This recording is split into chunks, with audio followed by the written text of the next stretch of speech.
Pemirsa, menjadi pejabat publik bukanlah perkara mudah seperti yang orang lain kira. Selain harus kompeten pada bidang tugasnya, mereka harus mampu berbicara di depan umum terutama saat memberikan sambutan.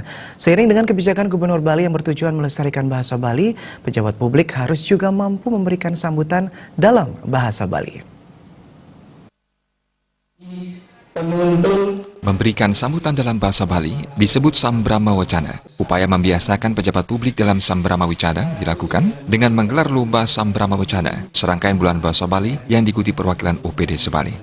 Menurut Ketua Panitia Lomba, Inyoman Suarga, selama ini masih banyak kepala OPD dan staf OPD yang merasa canggung saat memberikan sambutan dalam bahasa Bali. Diharapkan para pejabat publik mulai beralih dan terbiasa menggunakan bahasa Bali dan lebih menghargai bahasa Bali sebagai bahasa ibu masyarakat Bali. Dengan demikian, program-program yang disampaikan akan lebih mengena dan bisa diterima dengan baik oleh masyarakat. Para pejabat publik diharapkan tidak takut menggunakan bahasa Bali sesuai dengan kaidah yang baku.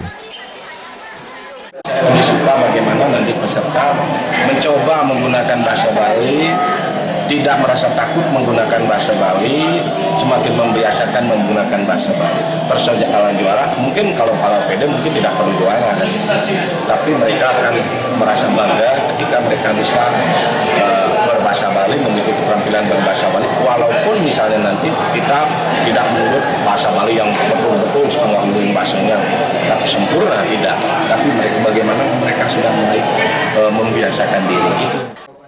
Pejabat publik kerap menjadi sorotan masyarakat sehingga tidak ada salahnya mereka mulai membiasakan diri berbahasa Bali. Dengan demikian, masyarakat melihat contoh yang bisa diteladani untuk ditiru dalam kehidupan sehari-hari. Sementara, apresiasi positif disampaikan para peserta lomba. Pemerintah yang turun langsung untuk mempelajari tentang bahasa, sastra, dan aksara Bali. Di lain itu sebenarnya kalau kita melihat pelaksanaan perekonomian di Bali ini sebenarnya hanya disokong oleh 3 hal. Yang pertama itu adalah tentang keagamaan Hindu yang menciptakan budaya, kemudian kedua sastra, yang ketiga adalah kesenian.